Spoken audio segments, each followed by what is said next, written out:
Hey, what's up guys, welcome to Spider Cafe. My name is Miro and today we're gonna be talking about my macro photography equipment.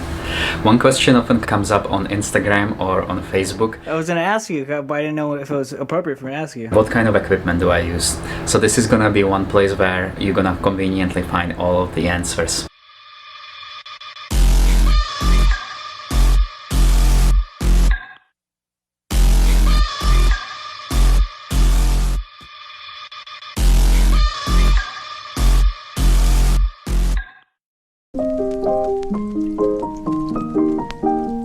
Let's get started with cameras. Technology, what is that all about? So when I first got into macro photography, I was basically new to photography.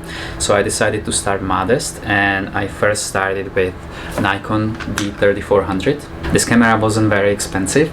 It already came as a bundle with long lens and wide lens. You can actually use those lenses already for macro. I'll be talking about it a little bit once we move to the lens section. Then I graduated to D7500. A very good camera. I'm very happy with my pictures and with the picture quality.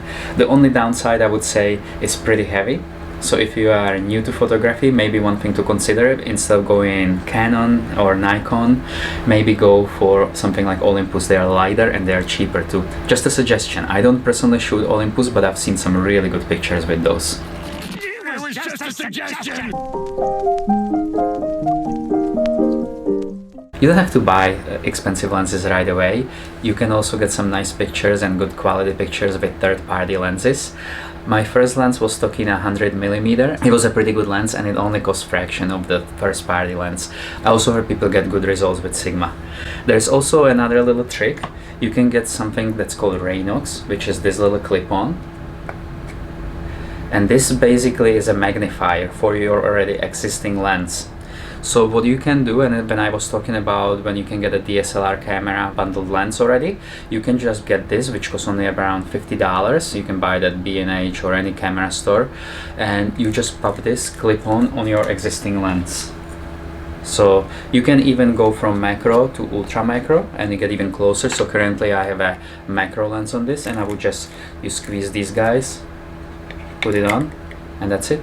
It's job done.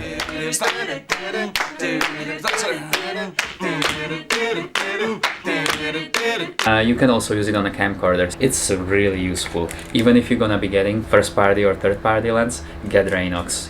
And currently I'm shooting with Nikon, which is a Nikon first party lens. It's, I believe, 105mm. And yeah, it's an amazing lens. I'm very happy. There's nothing bad to say about this. Well, it's kind of heavy. So there's one bad thing I can say about it. It's kind of heavy. Okay, let's move on to the flash. Are you in? So there are several ways you can light your pictures, but for beginners I would recommend just a single flash head. Something like this. This is a Godox V862. It's great battery life, great recharge, very happy with this flash. There's also twin flashlights. I actually own one. I definitely don't recommend the Nikon one because it has weird batteries, like some small batteries that are really hard to get and they don't last for long at all. So when I use that, I used to have to carry a lot of batteries around me. But you can get some creative lighting and some great lighting with twin flashlights too. And now to the final part and the most important part, in my opinion, most important part, you're gonna need a good diffuser. So there's a couple of ways to go about it. You can either build one, and there is a great group on Facebook called Homemade Macro Photography Diffusers, I believe. I'll put the name down here. Or you can purchase one from some experienced photographers or some builders of diffusers. So there's two that I'm using currently. First one that I got was MK Diffuser. It's this guy, and you basically, all you do is you slice it, you slide it on your flashlight and you rest it on your lens like this. This way the light is distributed evenly all around your object, as opposed to just having a one stream of light that's gonna create a lot of hot spots. So this is extremely important. And currently I use AK Diffuser, really well built diffuser. These guys are located in Florida, so the shipping was really easy for me. I'm not saying that this diffuser is better than the other one. They're both excellent, and I also know that the Marcus, his diffuser evolved since then and it has some of the features of this one. What I like about this one is basically sitting nicely on the lens because it has a couple of extra straps right here and right here.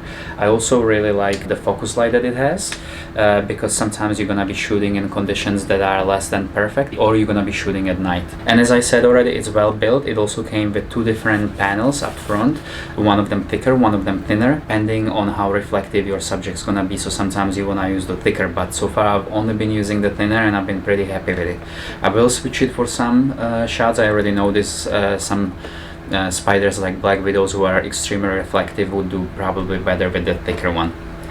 So yeah, diffuser, very important, guys. Oh, that's how they do it.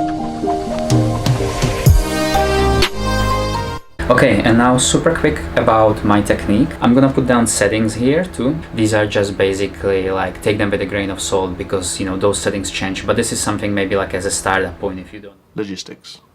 So basically when I'm shooting macro, if I'm shooting a single shot, I'm gonna be looking at my LCD screen. Because you have a very shallow depth of field, what I like to do, once I get closer, let me use a spider. This one is very dangerous, guys. Once I start seeing the subject in the LCD screen, I basically just kind of like move back and forth a little bit until I get it in a focus, what I need to get in a focus.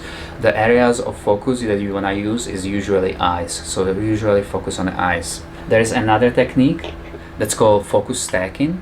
For that technique, you take several pictures where different areas are in focus and you stack them all together into one photography so you can have a very deep depth of field.